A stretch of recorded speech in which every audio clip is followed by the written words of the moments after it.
En novembre 2025, un événement marquant s'est produit en Afrique de l'Ouest, secouant l'ordre géopolitique du continent. Le général Ibrahim Traoré, dirigeant du Burkina Faso, a pris une décision radicale qui a redéfini les lignes de pouvoir. Ce n'était pas simplement un coup d'État militaire ordinaire, mais une remise en cause profonde des structures postcoloniales établies depuis des décennies. En quittant l'organisation régionale ECOWAS, Traoré a signalé sa volonté de tourner la page d'une ère de dépendance. Son action pourrait-elle marquer un tournant majeur pour l'Afrique de l'Ouest et forcer une redéfinition des alliances géopolitiques ? Ibrahim Traoré est-il en train de redéfinir l'avenir de la région ?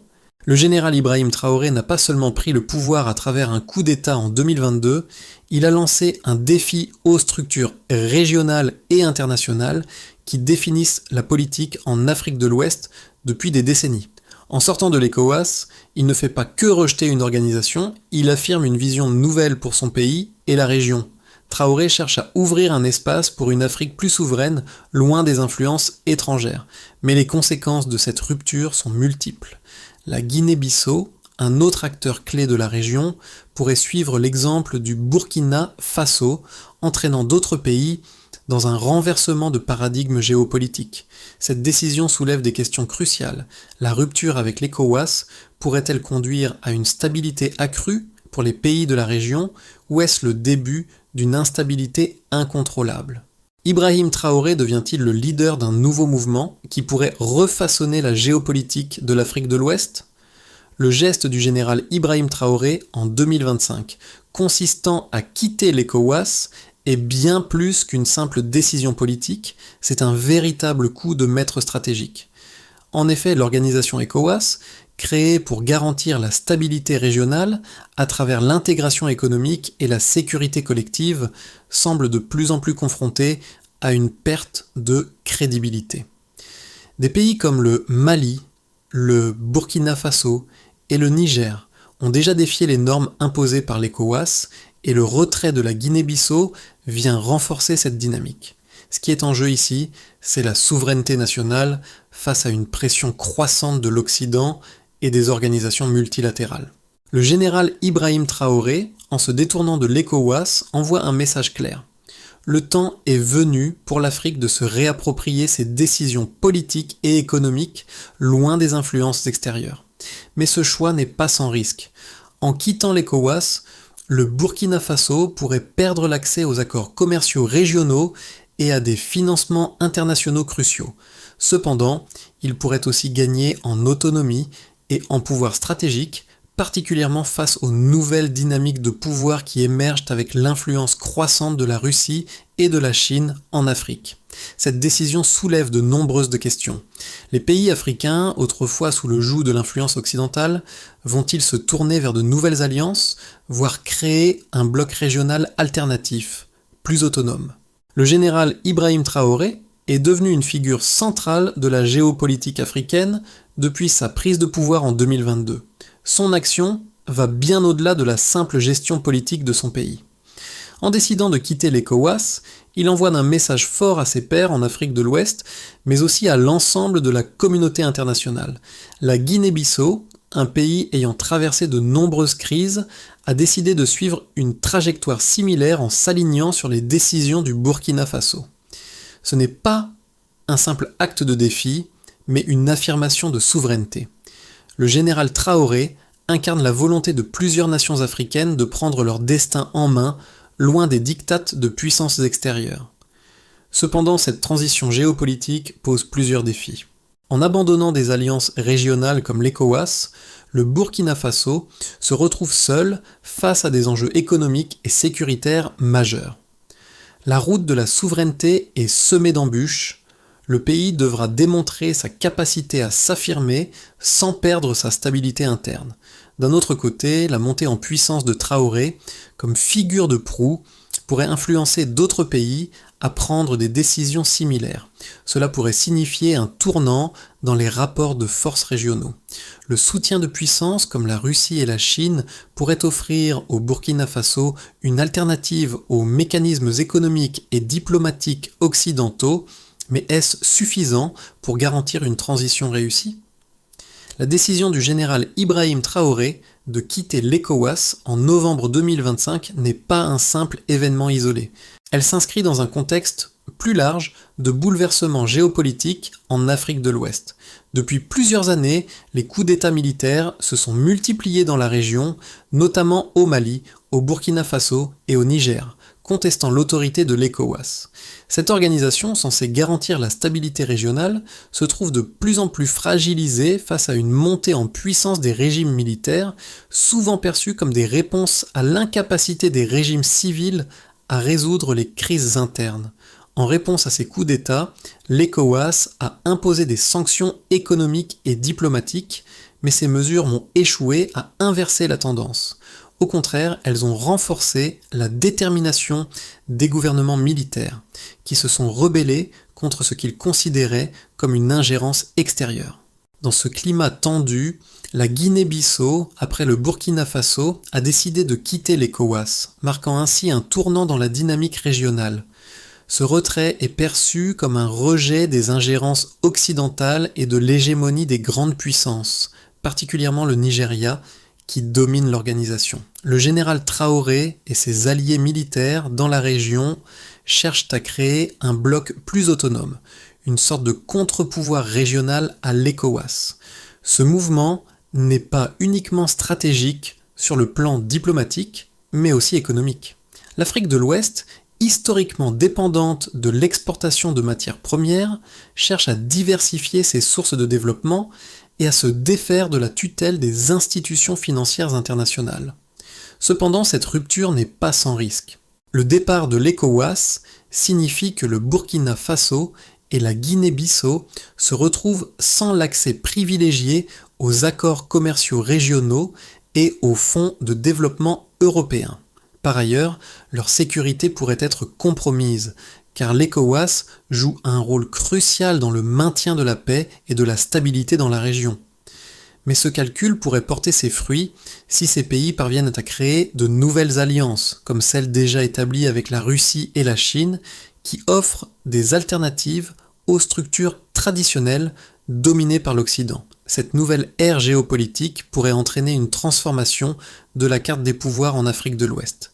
Si la Guinée-Bissau et d'autres pays suivent l'exemple du Burkina Faso, l'ECOWAS pourrait se fragmenter, réduisant ainsi son pouvoir d'influence dans la région. Les décisions du général Ibrahim Traoré et de ses alliés militaires en Afrique de l'Ouest ne sont pas simplement motivées par des idéologies, mais aussi par des données et des faits. Le Burkina Faso, après avoir quitté l'ECOWAS, se retrouve dans une situation complexe. D'un côté, la décision de se détourner des institutions multilatérales et de se réorienter vers des partenariats avec des puissances comme la Russie et la Chine pourrait offrir de nouvelles opportunités économiques. Le gouvernement de Ibrahim Traoré met en avant plusieurs statistiques pour justifier ce choix stratégique. Par exemple, en 2023, les exportations de matières premières d'Ouzidia du Burkina Faso ont diminué de 5% par rapport à l'année précédente, et les investissements directs étrangers ont chuté de 10%. Ces chiffres montrent une dépendance excessive aux anciennes alliances, et le pays cherche à se libérer de cette tutelle. Par ailleurs, la montée en puissance des régimes de militaires dans la région a été accompagnée d'une diminution de l'influence de l'ECOWAS. En 2024, les coups d'État successifs au Mali, au Niger et au Burkina Faso ont révélé l'incapacité de l'ECOWAS à maintenir l'ordre dans la région. Le taux de conformité aux sanctions imposées par l'ECOWAS est désormais inférieur à 40%, un signe que de plus en plus de pays remettent en question l'autorité de l'organisation. Dans ce contexte, Ibrahim Traoré et d'autres dirigeants militaires estiment que l'Afrique de l'Ouest doit reprendre en main son avenir en s'appuyant sur des alliances alternatives. Le potentiel de coopération avec la Russie, par exemple, semble prometteur. En 2023, les échanges commerciaux entre la Russie et les pays du Sahel ont augmenté de 12%, tandis que la Chine a multiplié ses investissements dans l'infrastructure de la région. Ces données témoignent de l'attrait croissant des alternatives à l'ECOWAS, et le général Traoré a su exploiter ces dynamiques à son avantage. Toutefois, il reste des défis majeurs. Le Burkina Faso doit, entre autres, renforcer ses institutions internes et sa gouvernance pour éviter les risques d'instabilité. De plus, la diversification économique reste un objectif ambitieux, car le pays dépend encore fortement de l'agriculture et des matières premières. Le succès de cette transition vers un modèle plus indépendant dépendra de la capacité de Ibrahim Traoré à naviguer habilement entre les pressions internes et externes et à transformer ses partenariats en atouts économiques tangibles. Les chiffres montrent que le pays est à un tournant crucial et les décisions à venir détermineront si cette stratégie peut réussir à long terme. L'un des arguments clés avancés par Ibrahim Traoré pour justifier le retrait du Burkina Faso de l'ECOWAS est la nécessité de créer un nouveau bloc régional plus autonome et moins dépendant des puissances extérieures. Le général Traoré soutient que l'ECOWAS a échoué à répondre aux besoins de ses membres, en particulier dans le domaine de la sécurité et du développement économique. Le modèle actuel, selon lui, n'a pas permis de stabiliser la région et a davantage contribué à l'ingérence extérieure, principalement de la part des puissances occidentales. Cependant, certains critiques estiment que cette rupture pourrait fragiliser davantage la région. Ils soulignent que l'ECOWAS a joué un rôle central dans la gestion des conflits et la promotion de la paix, comme l'a montré son intervention en Côte d'Ivoire en 2011. De plus, les sanctions imposées par l'ECOWAS contre les régimes militaires du Mali et du Burkina Faso ont certes échoué à inverser la tendance, mais elles ont mis en lumière l'engagement de l'organisation à maintenir un ordre régional fondé sur la démocratie et la gouvernance civile. Les opposants à la décision de Traoré estiment également que le Burkina Faso, s'il se détourne de l'ECOWAS, risque de se retrouver isolé sur la scène internationale, perdant l'accès aux marchés régionaux et aux financements internationaux cruciaux pour son développement. De plus, il pointe du doigt l'instabilité interne du pays, soulignant que les régimes militaires ne sont souvent pas en mesure d'assurer une gouvernance efficace et inclusive. Le modèle de gouvernance militaire, mis en avant par Ibrahim Traoré, pourrait donc rencontrer des obstacles importants. En réponse à cette critique, Traoré insiste sur le fait que l'Afrique doit désormais prendre en main son propre destin, loin des influences extérieures. Il plaide pour une gouvernance plus nationale et plus tournée vers les besoins spécifiques de la région, en s'appuyant sur des partenariats stratégiques avec des pays comme la Russie, la Chine et d'autres puissances émergentes. Le défi réside dans la mise en œuvre de ce modèle. Le Burkina Faso doit prouver qu'il est capable de maintenir la stabilité interne tout en naviguant dans des relations complexes avec les puissances mondiales. La rupture avec l'ECOWAS par le général Ibrahim Traoré marque un tournant significatif dans la politique de l'Afrique de l'Ouest. Mais ce n'est pas seulement un acte de défi, c'est une véritable redéfinition des priorités géopolitiques. Ibrahim Traoré et ses alliés militaires cherchent à renforcer la souveraineté de leur pays face à l'ingérence étrangère. Le soutien croissant des puissances non occidentales, comme la Russie et la Chine, pourrait offrir une alternative viable aux anciens modèles dominés par l'Occident. La Guinée-Bissau, en suivant l'exemple du Burkina Faso, rejoint cette dynamique de défi. Mais est-ce une voie vers une plus grande indépendance ou un pari risqué sur l'avenir ? La montée en puissance des régimes militaires, bien que perçue comme une réponse à l'échec des institutions traditionnelles, pourrait aussi engendrer des tensions internes et des défis économiques majeurs. Alors que le continent semble de plus en plus divisé entre des visions géopolitiques concurrentes, la question demeure: l'Afrique de l'Ouest pourra-t-elle réellement se réinventer en dehors des cadres existants ? Le retrait de la Guinée-Bissau et du Burkina Faso de l'ECOWAS pourrait marquer le début d'une transformation géopolitique profonde en Afrique de l'Ouest. Si ce mouvement se poursuit, les implications seraient considérables.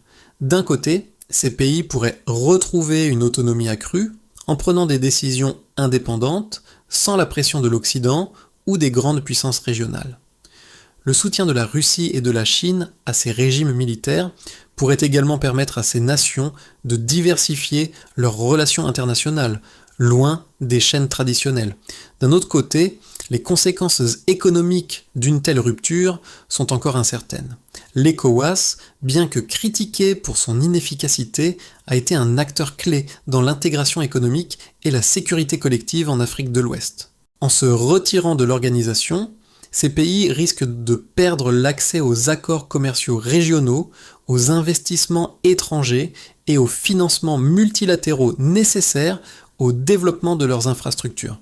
La Guinée-Bissau, par exemple, pourrait se retrouver plus isolée sur la scène internationale, avec des impacts sur son économie fragile. De plus, la stabilité interne pourrait être mise en péril. Le Burkina Faso, en particulier, devra faire face à des défis économiques et sécuritaires importants. Si le pays ne parvient pas à stabiliser sa situation politique et à promouvoir un modèle de développement durable, les conséquences pourraient être dramatiques pour la région.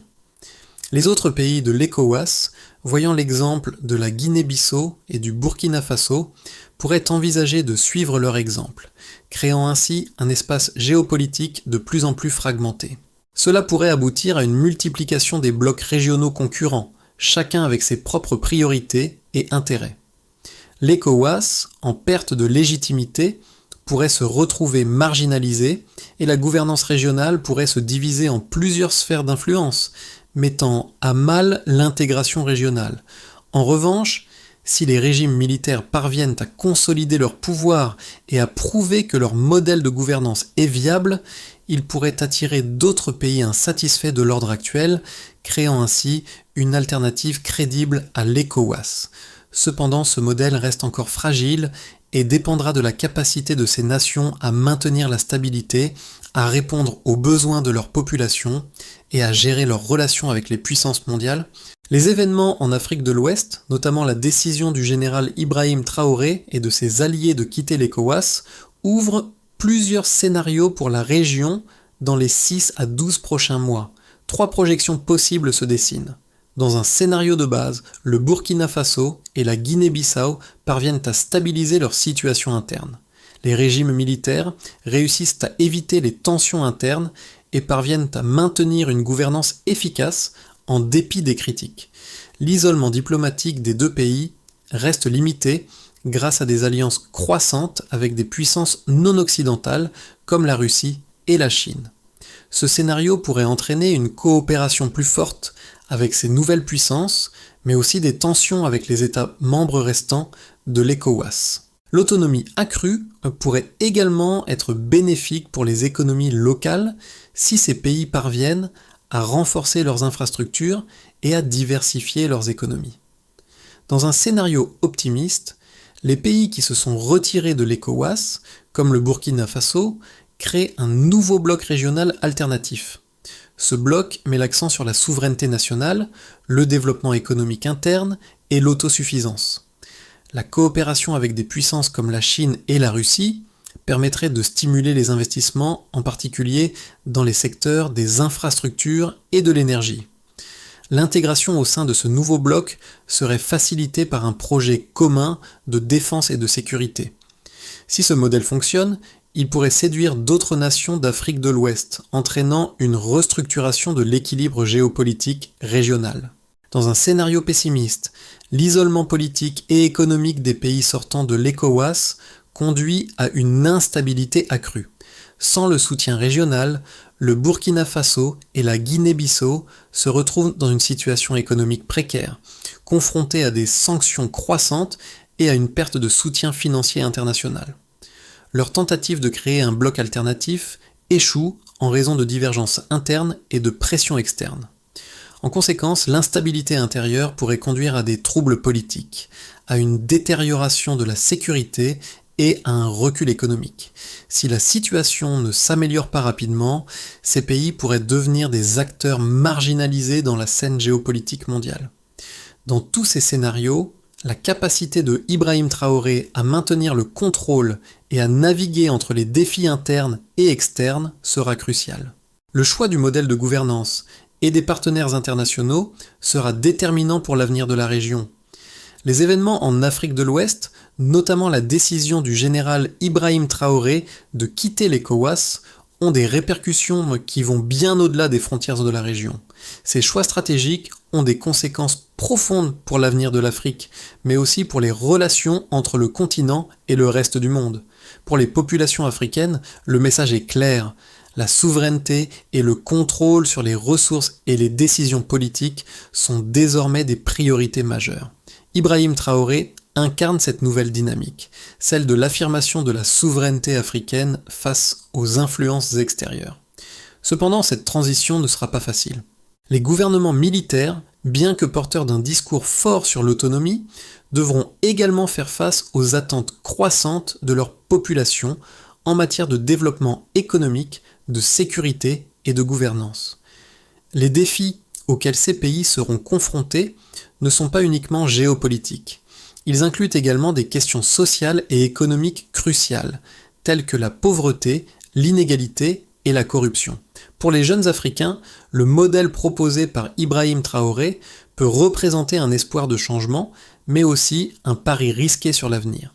Leur soutien à ces régimes militaires sera largement déterminé par les résultats tangibles, des emplois, des infrastructures, une meilleure qualité de vie. Si les pays comme le Burkina Faso et la Guinée-Bissau parviennent à répondre à ces attentes, cela pourrait engendrer une nouvelle vague de soutien à la souveraineté africaine, marquée par un rejet des anciennes structures de pouvoir. En revanche, si ces régimes échouent à répondre aux défis internes, la frustration populaire pourrait entraîner des soulèvements et des appels à une transition démocratique. Le pari de Ibrahim Traoré et de ses alliés est donc celui d'un changement radical, mais les conséquences sur le long terme sont encore incertaines.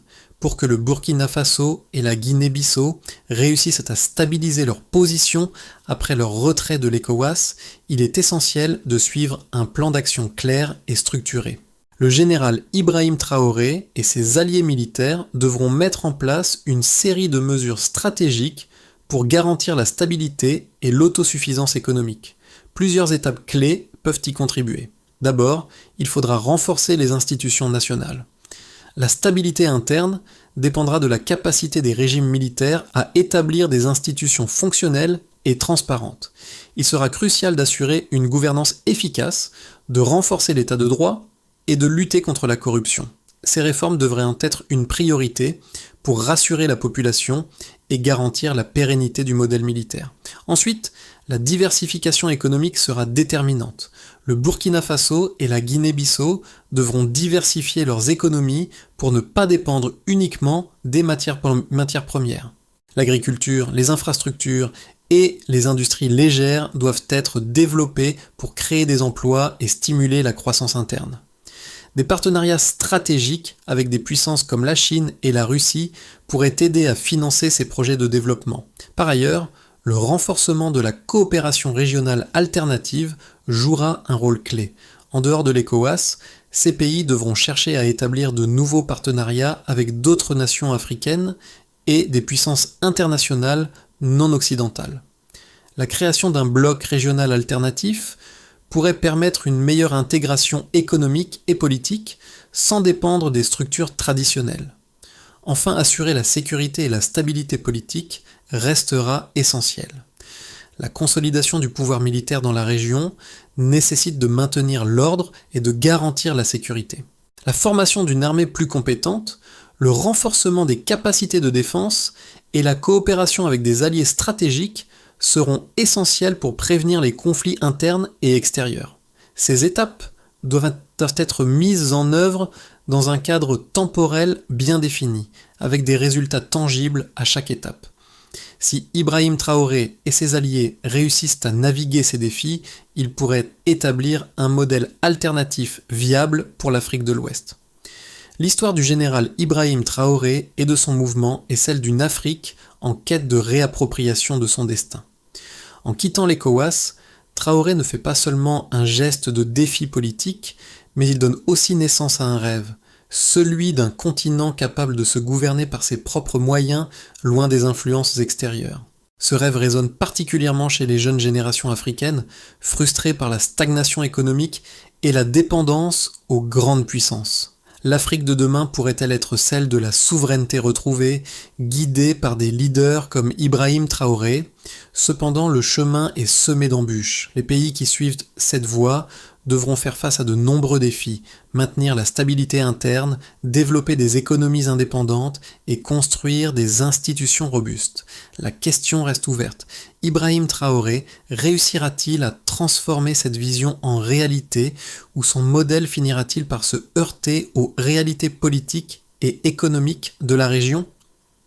L'Afrique de l'Ouest se trouve à un tournant crucial.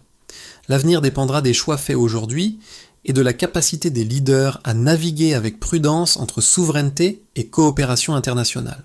L'avenir de l'Afrique de l'Ouest est en pleine transformation.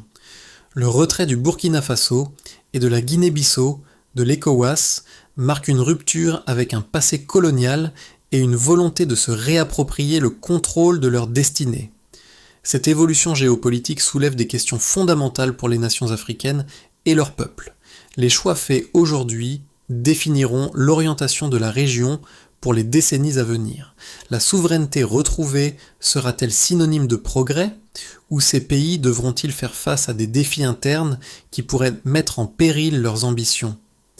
Pour les citoyens africains, la question est cruciale. Quel modèle de développement voulons-nous pour l'Afrique? La démocratie et l'autonomie peuvent-elles coexister dans un monde multipolaire où les anciennes structures de pouvoir sont de plus en plus contestées? Ibrahim Traoré et d'autres leaders militaires ouvrent-ils la voie à un avenir meilleur, ou sont-ils en train de forger des chaînes invisibles? Ce moment est une occasion unique de réimaginer l'avenir de l'Afrique. Et vous, quel avenir souhaitez-vous pour l'Afrique de l'Ouest? Vos pensées, vos idées et vos actions façonnent le monde de demain. Ensemble, réfléchissons à un avenir où les peuples africains détiennent les clés de leur destin.